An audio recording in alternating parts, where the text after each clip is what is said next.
भारत का पहला stock market scam. ये हुआ था 1957 में और इसको अंजाम दिया था HM ने। हर्षद मेहता नहीं, ये थे हरिप्रसाद मुंद्रा।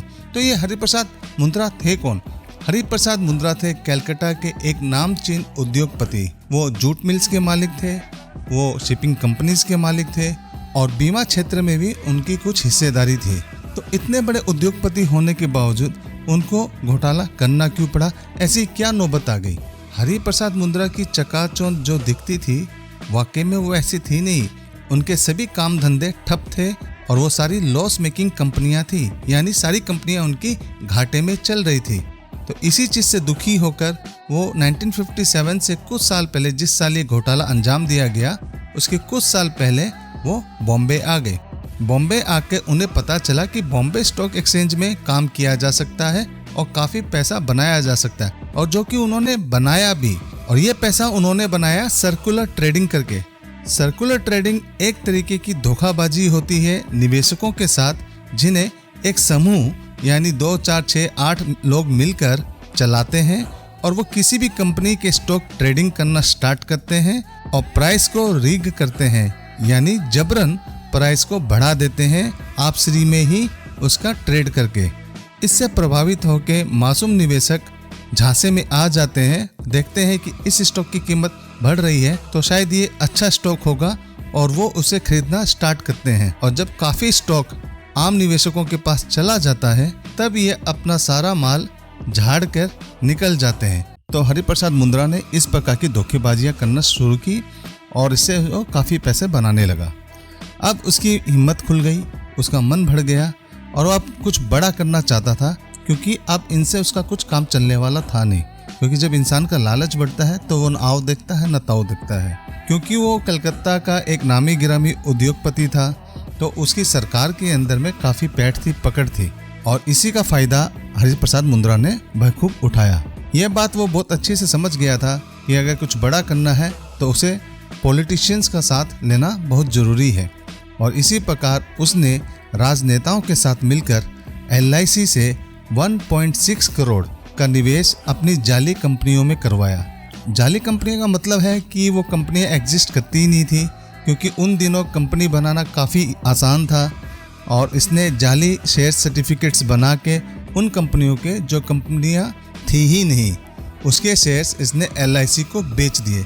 LIC ये सब शेयर्स खरीदना नहीं चाहती थी, पर LIC के ऊपर दबाव था TT कृष्णामाचारी, जो कि फिनांस मिनिस्टर थे भारत सरकार में, नेहरू सरकार में।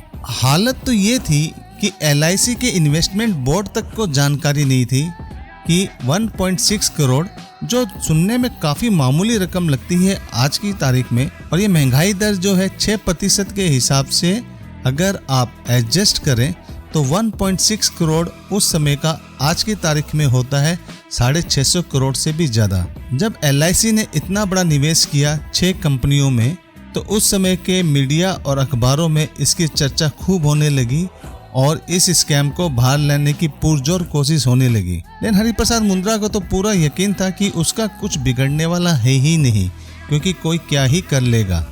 पर उसकी किस्मत खराब थी। 16 दिसंबर 1957 को फिरोज गांधी ने, जो कि रायबरेली से सांसद थे और साथ ही प्राइम मिनिस्टर जवाहरलाल नेहरू के दामाद भी थे, उन्होंने संसद के अंदर जोरदार बहस छेड़ दी इस मामले को लेकर। अब संसद में सीधे सीधे प्रश्न लगने लगे TT कृष्णामाचारी के ऊपर कि उन्होंने कुछ गड़बड़ कर दी है और दबाव बनाया था LIC के ऊपर कि इनमें निवेश किया जाए, तो सरकार के अंदर भूचाल आ गया। इसका एक कारण ये भी है कि फिरोज गांधी वो कांग्रेस सरकार में ही थे और अपनी ही सरकार के खिलाफ उन्होंने मैदान खोल दिया था। शुरुआत में नेहरू जी इस बात से इनकार करते रहे कि ऐसा कुछ हुआ नहीं है। उनका इनकार करने का एक कारण और भी था, क्योंकि 1 साल पहले ही डालमिया स्कैम हुआ था। अब डालमिया भारत के सबसे बड़े उद्योगपति थे उस जमाने के। अपनी बीमा कंपनियों के अंदर इतना बड़ा घोटाला कर दिया कि नेहरू सरकार को LIC की स्थापना करनी पड़ी। नेहरू जी ये नहीं चाहते थे कि किसी भी तरीके से फिर से कोई घोटाला सामने आए, क्योंकि उनकी सरकार की साख पर बट्टा लगता और सब लोग कहते कि ये घोटालों की सरकार है। इस डर से शुरुआत में नेहरू जी इसे इनकार करते रहे, पर आखिर कब तक, क्योंकि संसद में और पूरे देश में इन खबरों ने तहलका मचा दिया था। आखिर थक हार कर नेहरू जी ने चागला कमेटी का गठन कर दिया। चागला कमेटी ने मात्र 24 दिन के अंदर अपनी रिपोर्ट पेश कर दी और इसमें साफ साफ हरिप्रसाद मुंद्रा को दोषी ठहराया और साथ में टीटी कृष्णमाचारी को भी दोषी ठहराया कि उन्होंने LIC के कर्मचारियों के ऊपर दबाव बनाकर ये निवेश करवाया है। इस घोटाले से आम निवेशकों को नुकसान झेलना पड़ा, LIC को नुकसान झेलना पड़ा। यह घोटाला दर्शाता है कि सरकारी तंत्र में कि कैसे भ्रष्टाचार चरम पर है और स्वतंत्र मीडिया और सांसद अगर कोशिश करें तो क्या ही नहीं हो सकता हमारे देश में। हालात कैसे बदले जा सकते हैं ये फिरोज गांधी ने करके दिखाया।